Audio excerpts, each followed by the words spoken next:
আর এবার দেখাবো একই পরিবারের দু দেশের ভোটার কার্ড কিভাবে সম্ভব। বাংলাদেশি পরিবার আর তারই দু দেশের ভোটার কার্ড, একই পরিবারের ভারত বাংলাদেশের ভোটার কার্ড। অভিযুক্তরা বাংলাদেশের ফিরোজপুরের বাসিন্দা এমনটাই জানা যাচ্ছে। অর্থাৎ বাংলাদেশি পরিবার আর সেই পরিবারের দু দেশের ভোটার কার্ড, একই পরিবার ভারত বাংলাদেশের ভোটার কার্ড। প্রতিনিধি জিয়াউল এই মুহূর্তে আমাদের সঙ্গে রয়েছেন। জিয়াউল, কিভাবে সম্ভব হলো?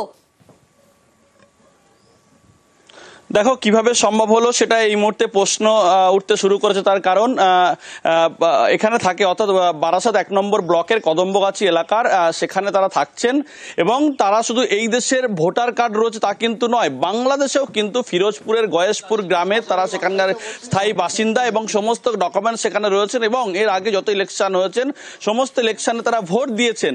আবার এপার বাংলায় এসেও তারা একাধিকবার ভোট দিয়েছেন এমনটাই কিন্তু জানাচ্ছেন এবং তারা কিন্তু ওখান থেকে একেবারে সীমান্তবর্তী এলাকা পেরিয়ে তারা এবার বাংলায় এসছেন এবং এখানেই থাকছেন। এখানে সমস্ত রকম ডকুমেন্টস তারা এই বাংলায় তৈরি করেছে, কিন্তু ওই বাংলায়ও ডকুমেন্টস তাদের রয়েছে। ফলে কিভাবে সম্ভব হলো একই পরিবার দুই দেশের ভোটার এবং সেখানেও রয়েছে এবং ওখানেও একাধিকবার ভোট দিয়েছে, কিন্তু তাদের স্পষ্ট দাবি তারা শুধুমাত্র বিজেপি নাকি করেন বলে তাদেরকে ফাঁসানো হয়েছে। কিন্তু তারা এটাও স্বীকার করছেন যে তারা ওপার থেকে এপারে এসছেন, এখানে ভোটার কার্ড তৈরি করেছেন এবং তার বাবা মা অর্থাৎ এই সুব্রত মণ্ডলের বাবা মা আলোরানী মণ্ডল এবং সুভাষ মণ্ডল, তাদের শুধুমাত্র ভোটার কার্ড নেই। তার কারণ তারা নাকি এপার বাংলা এসে অনেক টাকা দাবি করেছিল, যিনি কার্ড তৈরি করে দেবেন বলেছিলেন ভোটার কার্ড।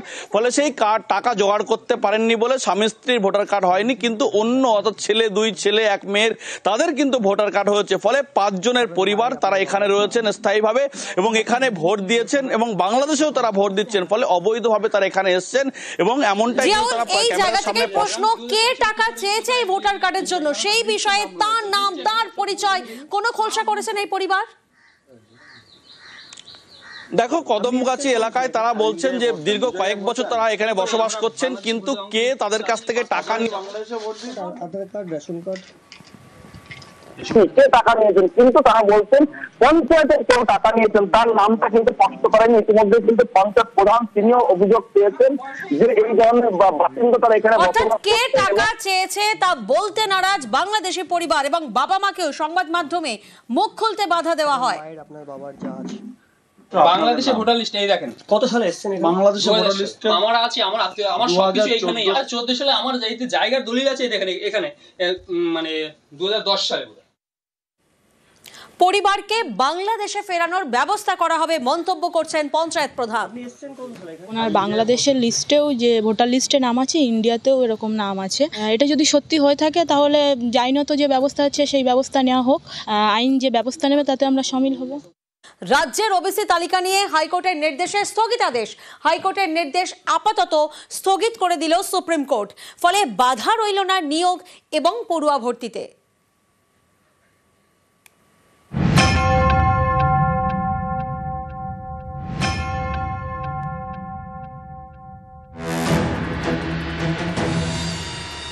পশ্চিমবঙ্গ সরকারের তৈরি নতুন ওবিসি তালিকায় স্থগিতাদেশ দিয়েছিল কলকাতা হাইকোর্টের ডিভিশন বেঞ্চ। হাইকোর্টের সেই নির্দেশ আপাতত স্থগিত করে দিল সুপ্রিম কোর্ট। কলকাতা হাইকোর্টের সিদ্ধান্তে বিস্ময় প্রকাশ করে সোমবার দেশের শীর্ষ আদালত মন্তব্য করে, এটা অবাক করার মতো বিষয়, হাইকোর্ট কি করে স্থগিতাদেশ দিল? সংরক্ষণ প্রশাসনিক সিদ্ধান্তের এখতিয়ারের মধ্যে পড়ে। সংরক্ষণ সংক্রান্ত নির্দিষ্ট আইন রয়েছে। সংরক্ষণ চালু করতে হলে প্রশাসনের সিদ্ধান্তই যথেষ্ট। এর জন্য আইনসভার অনুমোদন বাধ্যতামূলক নয়। হাইকোর্টের যুক্তিতে আমরা বিস্মিত। রাজ্যের ওবিসি তালিকায় স্থগিতাদেশ দেওয়ার সময় কলকাতা হাইকোর্টের ডিভিশন বেঞ্চ মন্তব্য করেছিল, ওবিসি তালিকা প্রকাশের আগে আইনসভায় এই সংক্রান্ত রিপোর্ট এবং বিল পেশ করা উচিত ছিল রাজ্যের। এদিন সুপ্রিম কোর্টের প্রধান বিচারপতি বি.আর. গাভাই মন্তব্য করেন, হাইকোর্টের এই যুক্তির সঙ্গে তিনি সহমত নন। এরপরেই হাইকোর্টের দেওয়া স্থগিতাদেশ আপাতত স্থগিত করে দেয় সুপ্রিম কোর্ট। শীর্ষ আদালতের মন্তব্য, যে পদ্ধতিতে ওবিসি তালিকা তৈরি হয়েছে সেই পদ্ধতি ভুল না ঠিক সে বিষয়ে হাইকোর্ট সিদ্ধান্ত নেবে। সবাই চাইলে হাইকোর্টকে নির্দেশ দিতে পারি নির্দিষ্ট সময়ের মধ্যে বিষয়টির নিষ্পত্তি করতে। কলকাতা হাইকোর্টের প্রধান বিচারপতিকে অনুরোধ করব অন্য একটি বেঞ্চ গঠন করে এই মামলার শুনানি করতে। হাইকোর্টের স্থগিতাদেশের ফলে ওবিসি সংরক্ষণের প্রক্রিয়া থমকে যায়। যার জেরে থমকে যায় নিয়োগ এবং পড়ুয়া ভর্তি। সুপ্রিম কোর্টের এদিনের নির্দেশের ফলে ছবিটা বদলে গেল। হাইকোর্টের অর্ডার আজ স্টে হয়ে গেল। এর ফলে কি হবে এখন, যে নতুন 11ই জুনে যতগুলো ক্যাটাগরি চলে এসছে সব ক্যাটাগরি গুলো তারা অ্যাপ্লাই করতে পারে। 34,000-এর যে সিলেকশন প্রসেসটা শুরু হয়েছে, যেটা এসএসসি থেকে আমরা ক্লিয়ার করেছি, সেখানেও এটা অ্যাপ্লাই করবে। অন্যান্য যত অ্যাপয়েন্টমেন্ট আছে সব অ্যাপয়েন্টমেন্টের ক্ষেত্রে এটা এখন ক্লিয়ার করবে। গত বছর রাজ্য সরকারের তৈরি ওবিসি তালিকা নিয়ে প্রথম রায় দেয় কলকাতা হাইকোর্ট। 2010 সাল থেকে দেওয়া সমস্ত ওবিসি শংসাপত্র বাতিল করে দেয় আদালত। হাইকোর্টের নির্দেশ মেনে নতুন ওবিসি তালিকা তৈরি করে রাজ্য সরকার। সম্প্রতি সেই তালিকায় স্থগিতাদেশ দেয় হাইকোর্ট। মামলা পৌঁছয় সুপ্রিম কোর্টের দুয়ারে। হাইকোর্টের নির্দেশ আপাতত স্থগিত করে দিল দেশের শীর্ষ আদালত। নিউজ 18 বাংলা। 9 আগস্ট রাখি উৎসব, আর এই বছর কালনায় রেকর্ড সংখ্যক রাখির বরাত রাজ্য সরকারের। তৈরি করা হয়েছে পরিবেশ বান্ধব রাখি। আয় বেড়েছে স্বনির্ভর গোষ্ঠীগুলির।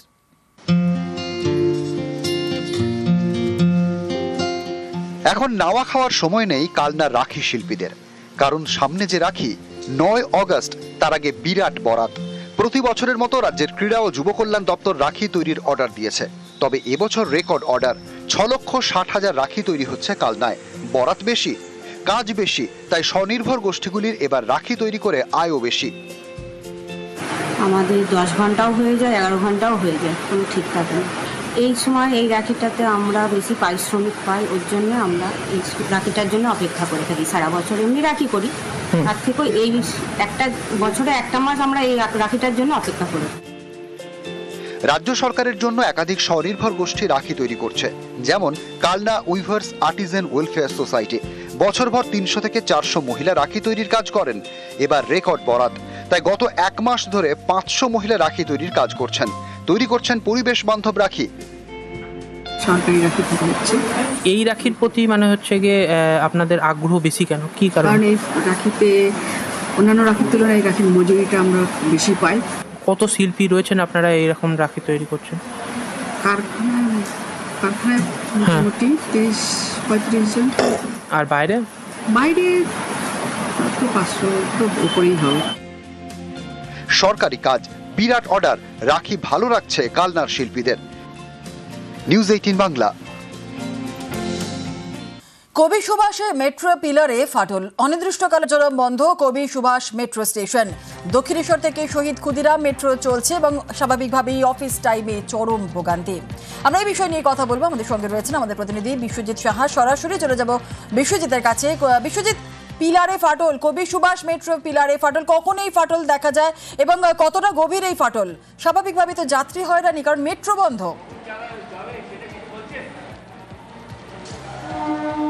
একদমই সোমবার দুপুর নাগাদ এই ফাটল নজরে পড়ে মেট্রো কর্তৃপক্ষের, এবং তারপর থেকেই শহীদ ক্ষুদিরাম পর্যন্ত মেট্রো যাত্রী নিয়ে পরিষেবা শুরু করে। এবং এই মুহূর্তে আমরা রয়েছি কবি সুভাষ মেট্রো স্টেশন এবং দেখাবো যে এখানে Kavi Subhash station is temporarily close, অর্থাৎ কবি সুভাষ মেট্রো স্টেশন সাময়িকভাবে বন্ধ করা হয়েছে এবং শহীদ ক্ষুদিরাম স্টেশন থেকেই মেট্রো পরিষেবা পাওয়া যাবে এমনটাই জানানো হচ্ছে। এবং যারা এখানে রেলের রয়েছেন কর্মীরা, তারা কিন্তু জানিয়ে দিচ্ছেন যারা যাত্রী আসছেন এই নিউ গড়িয়া, আমরা জানি যে নিউ গড়িয়া রেল স্টেশনে আসার পর সবাই এই কবি সুভাষ মেট্রো স্টেশন থেকেই তারা যাতায়াত করেন।